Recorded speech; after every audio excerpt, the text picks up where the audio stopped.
மாதிரி தொற்றுகள் பரவாம இருக்க நம்ம சானிடைசர்கள் பயன்படுத்துறோம். ஆனா இன்னைக்கு உங்களுக்கு நான் எடுத்துட்டு வந்திருக்க டாபிக் ஒரு பாரம்பரிய சானிடைசர். என்னடா இது பாரம்பரியத்துல சானிடைசரா?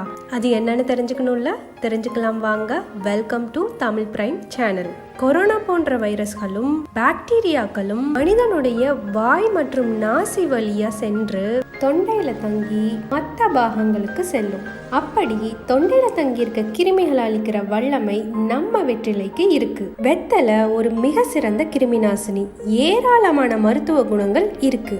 வீட்டுல ஒருத்தர் இறந்து போனா இறுதி சடங்கு முடிஞ்சதுக்கு அப்புறம் அந்த வீட்டுல இருக்கவங்களுக்கு தாம்பூலம் வழங்குற வழக்கம் இப்பவும் தென் மாவட்டங்கள்ல இருக்கு. தாம்பூலத்தின் சாறு உள்ள இறங்கி தொண்டை பகுதியில் தங்கியுள்ள கிருமிகளை அழித்துவிடும் என்பதுதான் இந்த சடங்குக்கு பின்னாடி ஒளிந்திருக்கிற ஒரு மருத்துவ பின்னணி. இது மட்டும் இல்லைங்க, வாய் வழியாக கிருமிகள் வெளிவரக்கூடாது அப்படிங்கிறதுக்காக இறந்தவர்களின் பற்களுக்கிடையே வெத்தலையை வைக்கிற வழக்கம் இப்பவும் இருக்கு.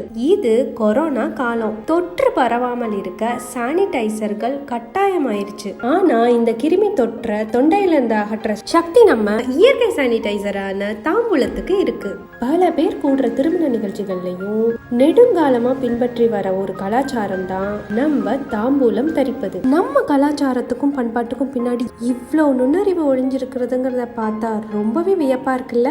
இயற்கையே நமக்கு கொடுத்திருக்க இந்த இயற்கை சானிடைசரை பயன்படுத்துவோம், வருமுன் காப்போம், வளமாய் வாழ்வோம். அடுத்த ஒரு பதிவுல சந்திக்கலாம். நன்றி.